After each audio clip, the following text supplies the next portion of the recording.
This is about beginning as a new player in Star Wars The Old Republic. Now, this character is not a new character. All my characters were leveled a long time ago, so he's max level.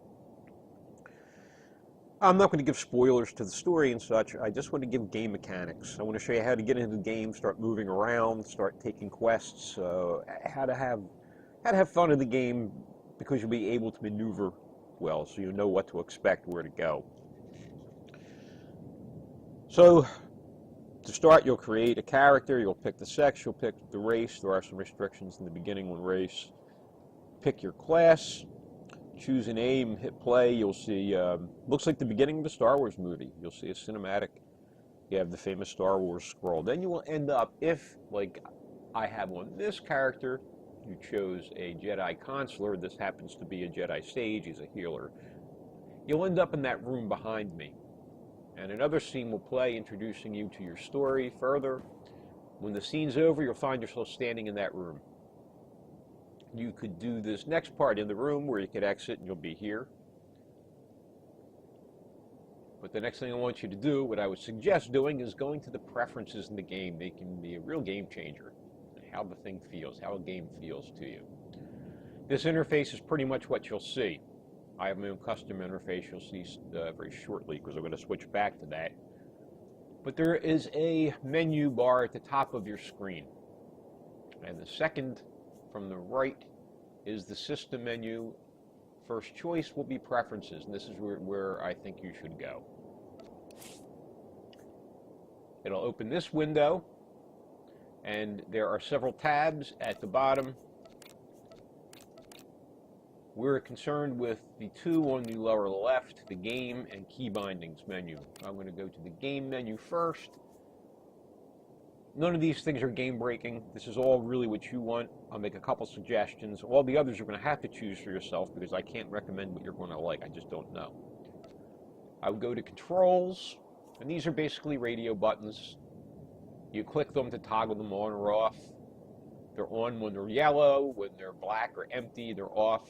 I would do auto loot on right click, enable area loot. I would make sure those are selected. Others you have to test for yourself, like deselect target upon clicking on terrain. I like that. This I would definitely suggest turning off. Auto target closest enemy. It will have you attacking things you really don't want to attack. It might seem good at first, because while you're in combat, it will automatically go to, and let's say you're fighting 3 enemies, you kill one, it will automatically target the next. I think it's better to learn how to use tab targeting, keybound targeting, something else, because this will get you in trouble. This will constantly be putting you into combat. You can try it. I mean, definitely, if you want to try it, enable that, see what you think. I find it an annoyance myself. Everything else is going to be what you kind of feel comfortable with, what you like. Fly text, I've got a lot of one. You may not like it. You'll see that you'll get little tiny screen messages telling you if you got a heal, if your attack missed an enemy, if an enemy did a miss, all this kind of thing. So you may not want to do that. You may not want to see it. You may want to see it. You'll have to decide that for yourself. Your sound preferences, again, set this how you like it. Chat, these are what you will see for chat. User interface. This, again, you're going to have to decide what you like, but this is where to find it. If you don't like the way the map is, you can change some of the map defaults here. All these things. This is where to find it. I've enabled all the tooltips here, so the tooltips will pop up. I show my cooldowns. I show global cooldowns. You'll see that later, but this is where it's found. The system menu and preferences and the game tab. And there's nameplates. This determines what nameplates appear over objects, enemies, friends. You can turn them all off, turn them all on, select ones. It's all up to you. Social, I do have one thing I would suggest here. Allow access to same class personal phases. This way, let's say you're playing a Jedi Sage like I am. Let's say you make a group. with another sage, someone else who's also playing a sage, a friend, someone you meet. This will allow you to both go together into your story instances. And it is an MMO. I mean, part of the big fun is playing with other people when you want to do that. So I would definitely make sure that that's enabled. And then you click apply. It's very much like any other kind of computer dialog box. Then I want you to go to the bottom here, key bindings. There's game right next to that to the right is key bindings. Really important here. First one is targeting. I suggest this very much because you can click on objects to target them, enemies to target them, friends to target for healing if you're a healer. But using keys that are very convenient for you to reach is much, much better, I think. And this is where you do it. So to do it, you just pick one of these fields with your mouse. Target nearest enemy. What I'm going to do, I'm going to click my mouse in there. I'm going to unbind it. Now I'm going to click in there again. I'm going to press a key. It's telling me to press my desired key. And it's back again. I'm going to click apply. So the game saves it. You'll have to decide what keys are best for you. I really can't tell you. By default, I think the nearest enemy is tab. I've changed a whole lot. I've customized all my controls, basically. Not all of them, but a whole lot of them. Quick bar. This is where your attacks and heals and other things in these skill slots. You can mouse click them to have them work or press a key. You can do both. And I'm not going to tell you to do either. Some people are like, oh, you can never click, or key binding's a mess, You got to decide for yourself what you think works and experiment. This is where you'll set them. And you'll see a little number will appear next to let me see how to explain, up in the left-hand corner of the icon, you will see this little number that corresponds to the key. Movement, this is where you choose what keys will move you, how to toggle run and walk, all sorts of things, how to strafe, how to turn. Interface, chat, camera, miscellaneous. Big thing is targeting though. Very big thing for me is targeting in combat. So go through those before you even get into things. Now you may go back and you may have to go back and change them because you don't like them. But this is where you do it. The system menu, which is the second from the right on the top, go into preferences. And the key bindings here, you may change. These may be the things you will change the most in the beginning.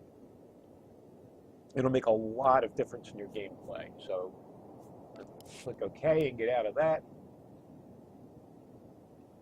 And now, this is, I'll show you, I'm going to press the key that targets my companion. You will not have a companion at the beginning, most likely. There is a way to get one. That's another story. It's for players who are subscribers and already have some subscriber benefits. I'm going to assume that you don't have those subscriber benefits yet.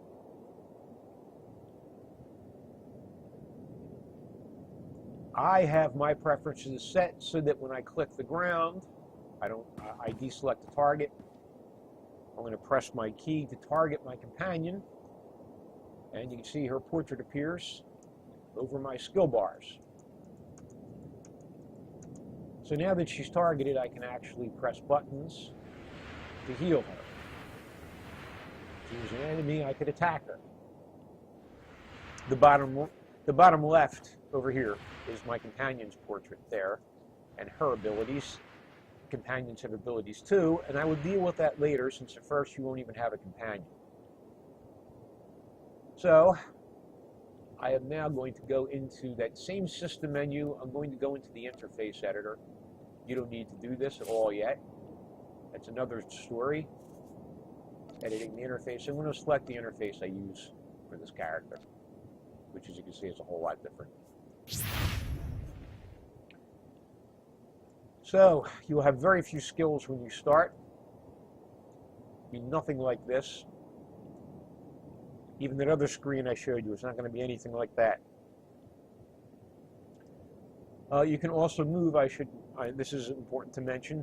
You can set keys for movement, and your mouse will move you too. If you hold down the left and right mouse button, you will begin to move forward.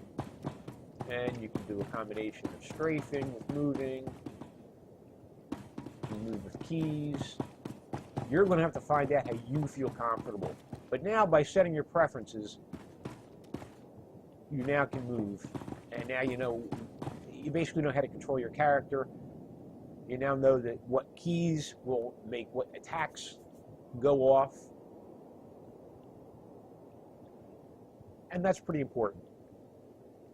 So you're not just stumbling around trying to figure out what happens, clicking on things, not knowing what's going on. And the next thing, I think I will go over the map briefly, which is also interface. The middle button on that top menu bar up there, you can go to World Map. I haven't even uncovered all the areas here because I did this so many times in other characters. So this character actually has some unexplored areas and some undone missions. On the left side is the map legend. All these little marks up on the top left, they'll appear on the map, and it has their description to the left of those little icons there. I've enabled everything. You see these things here? I can disable them, and there's little radio buttons here.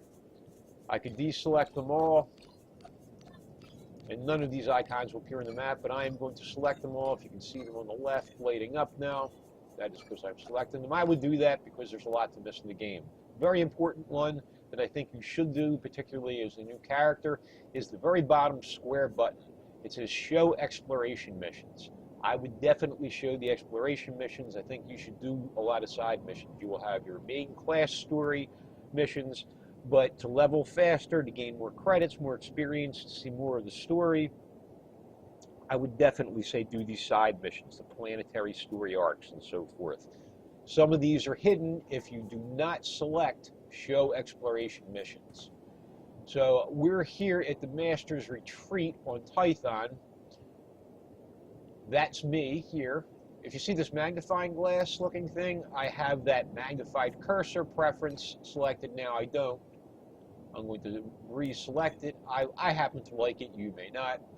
Now, since I have all these buttons selected here, everything that's on the map, if it's on the map, I'll see it.